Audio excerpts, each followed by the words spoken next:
Bismillahir Rahmanir Rahim. This is the English translation of the Majlis of Hazrath Maulana Qamar Uzzaman Saheb Damat Barakatuhum, which took place on Sunday, the 11th of Rabi'ul Awwal, corresponding with the English date, 15th of September 2024.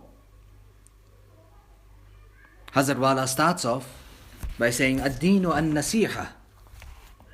Hazrat Wala is saying, friends, brothers, and elders, we all came here to listen and understand the talks of Deen, and in all of that we get a chance also to meet our people. So to meet for Allah, this is also something very, very great, which is found very rarely and seldomly in this time and era.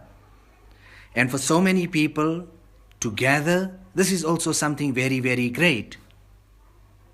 Some people have come from very far, and some have come from near off. All of them so that they can listen and they can advance. These type of gatherings are very, very beloved to Allah subhanahu wa ta'ala. Allah ta'ala keep it continuous and make the benefits of it far-reaching and let it go far and wide. Hazrat Maulana Shah Wasiullah Saheb was very particular of this majlis. In fact, in the end also, he was very constant with it. Just a few people would gather, and that was enough for him, that people have come. Let me go now to the Majlis Khana and conduct the Majlis. And on that one occasion towards the end, in all of that people have come, let me go. Going, or rather speaking, he was afflicted by a stroke. Now, for me, this is a very, very great fortune. Not to say to you people anything, but to listen to what I am saying myself. So here, Hazrat Mujaddid Al-Fithani rahimahullah ta'ala is saying and speaking in this particular letter that from the arkan and the fundamentals of Islam, number 2 after our aqaid is that of salat, and it is an all-comprehensive ibadat of all. Because of its all-comprehensive nature, it is like and it holds the hukam of everything. And salat, namaz, holds such a status and a superiority over all the other ibadat, and it takes a person close to Allah subhanahu wa ta'ala. Actually, it is the wealth of beholding Allah subhanahu wa ta'ala which Rasulullah sallallahu alaihi wasallam enjoyed on the eve of Mi'raj, when Nabi sallallahu alaihi wasallam was together with Allah after he returned and came back to earth. That same wealth here in this dunya was made easy for Rasulullah sallallahu alaihi wasallam in his salat. Rasulullah sallallahu alaihi wasallam has mentioned that a person in his salat is very close to Allah subhanahu wa ta'ala.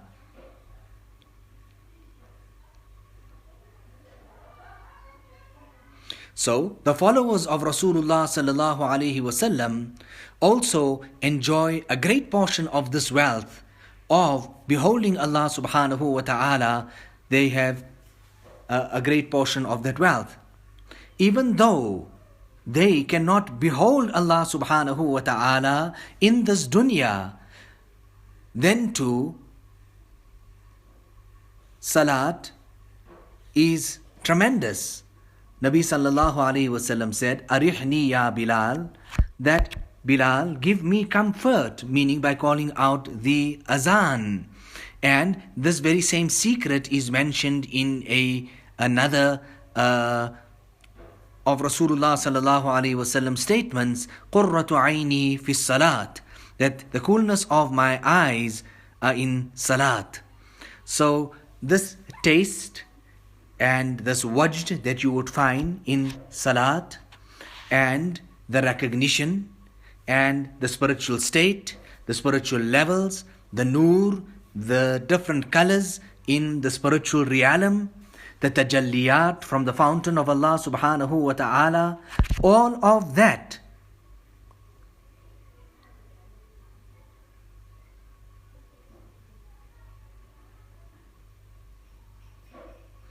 are also witnessed out of salat, and all of this here becomes easy because of the salat itself.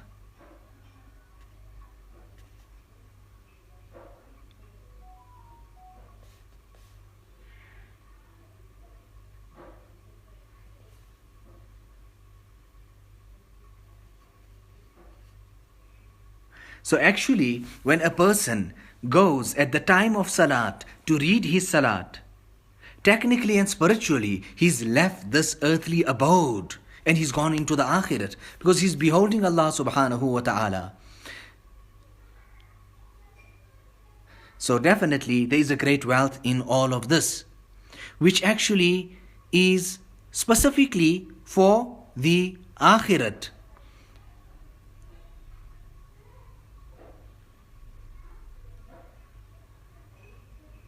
Now this great wealth is specific for the ummah of Rasulullah sallallahu alaihi wasallam. Allah Ta'ala bless us with this great wealth. Oh Allah, now Mujaddid Al-Fithani is making dua. Oh Allah, you reward Rasulullah sallallahu alaihi wasallam with such a reward that he is deserving of.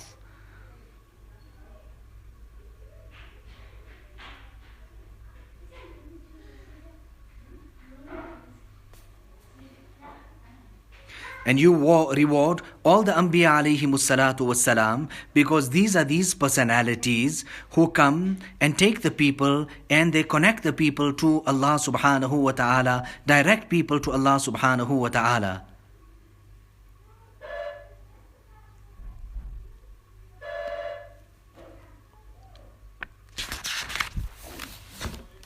Now our Hazrat Wala here is saying that Hazrat Maulana Shah Wasiullah Saheb was very, very particular about his salat. You know, today we see people go for Hajj, they undertake the journey, but they are negligent regarding salat. I've seen the mashayikh, so many of them, Hazrat Maulana Shah Wasiullah Saheb, Maulana Abrahul Haq Saheb, they were very, very particular of salat, the salat in congregation.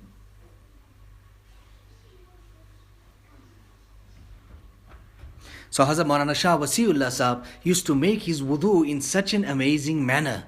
Thereafter, he took so much of consideration how he would read his sunnats, etc. On one occasion, somebody asked a question. The question they asked, that where can we get this sincerity in salat? Or how can we understand this concentration, khushu and khuzu? And then they were told that if you really want to see that, then go and witness the salat of Hazrat Maulana Shah Wasiullah Alahbadi. The incident of Sayyidina Ali radiallahu ta'ala on one occasion a spear was pierced into him. He was in tremendous and much pain.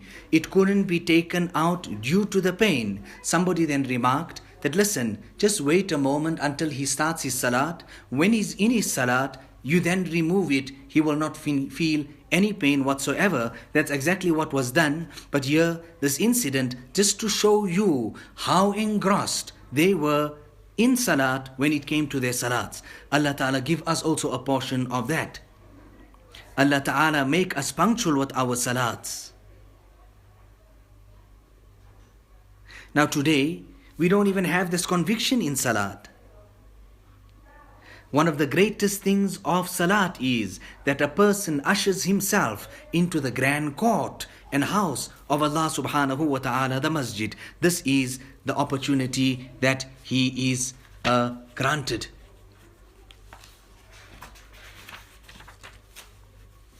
Now we carry on to another malfuz. After hamd and salat, Hazrat Mujaddid Al-Fithani is saying to the children, the sons of Hazrat Khaja Baqi Billah, his sheikh, what was he actually saying?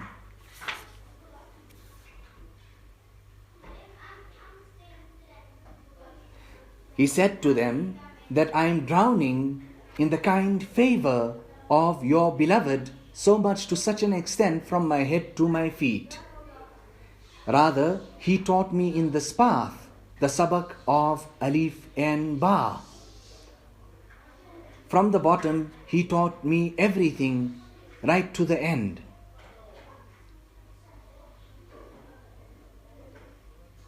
And because of his grand company, this is what I had achieved.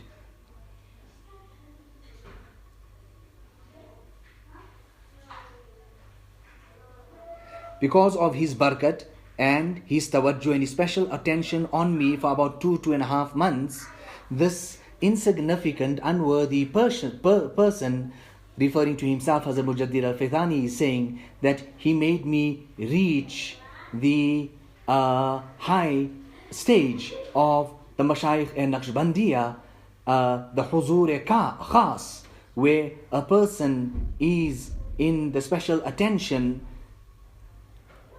He's so in the presence of Allah subhanahu wa ta'ala. In this short time, I witnessed so much of the tajalliyat, the anwar, etc. And what can I even tell you and explain to you people about this year? Because of his Mubarak attention, I understood Tawheed and other subtle things as well, which I did not understand before. Didn't know the genuineness and the deepness of it. And I received such a great wealth from your father that if for my entire life I have to be a slave now because of that wealth, I would still not then to be able to pay it off.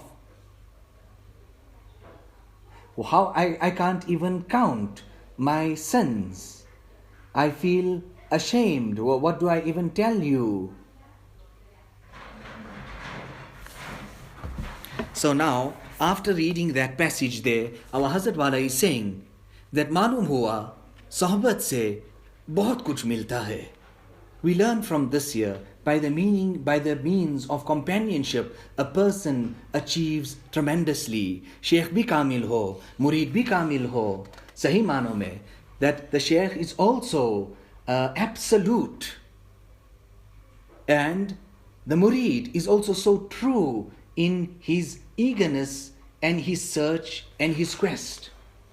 And all of this here is written so that we can understand that these things will be found even today. That in the Majlis of the Buzurgan-e-Deen, you will find the love of Allah subhanahu wa ta'ala. It's not just merely coming and going. Rather, Hazrat Maulana Shah Wasiullah Sahab, it was just an ajib alam, something completely different. He would come there, he would sit, he would say, okay, no Majlis. What's the faida of Majlis? Then there were great personalities who were sitting there, and they would say, Hazrat, is great faida. And they would say that I achieved this, I achieved that, I achieved the other. So even now, you should not be negligent about your ahwal and your spiritual state. You should say it by means of letter, and if you cannot do that, at least verbally say that, so that you can get direction in the true sense. People have come from so far. Allah Ta'ala accept this. Let me tell you, gar na khaaste daad, na daade khaast. If Allah did not want to give you something, He would not have given you thirst in the very first place. You people also came. You people did not come. Rather, Allah gave you that quest in your heart. It was tawfiq from the side of Allah subhanahu wa ta'ala. Allah ta'ala gives this talab. And that's why you should not be despondent and you should have hope in Allah subhanahu wa ta'ala that Allah ta'ala will most definitely bless us with khair and barakat. People went to Hazrat Tanvi and most definitely they achieved tremendously from him. And what we read from those letters, what they achieved, क्या मिला? बहुत कुछ मिला. What did they achieve? They achieved much. तो न दाद खास न खास्ते दाद. That if Allah Ta'ala did not want to give you anything in the first place, He would have not given you this enthusiasm, this thirst, this quest for the search of Allah subhanahu wa ta'ala, this thirst has brought you. Now remember that the Pir does not give the Shaykh, rather turn to Allah subhanahu wa ta'ala. He is the giver. You know, you people come, I am conscious of this, mujhe ihsaas hai. And remember that Allah ta'ala doesn't send the true seeker empty handed. And if you do not perceive this year, most definitely on that side you would perceive it. ربنا تقبل منا إنك أنت السميع العليم وتب علينا إنك أنت التواب الرحيم بحرمة سيد النبي الكريم صلى الله عليه وسلم.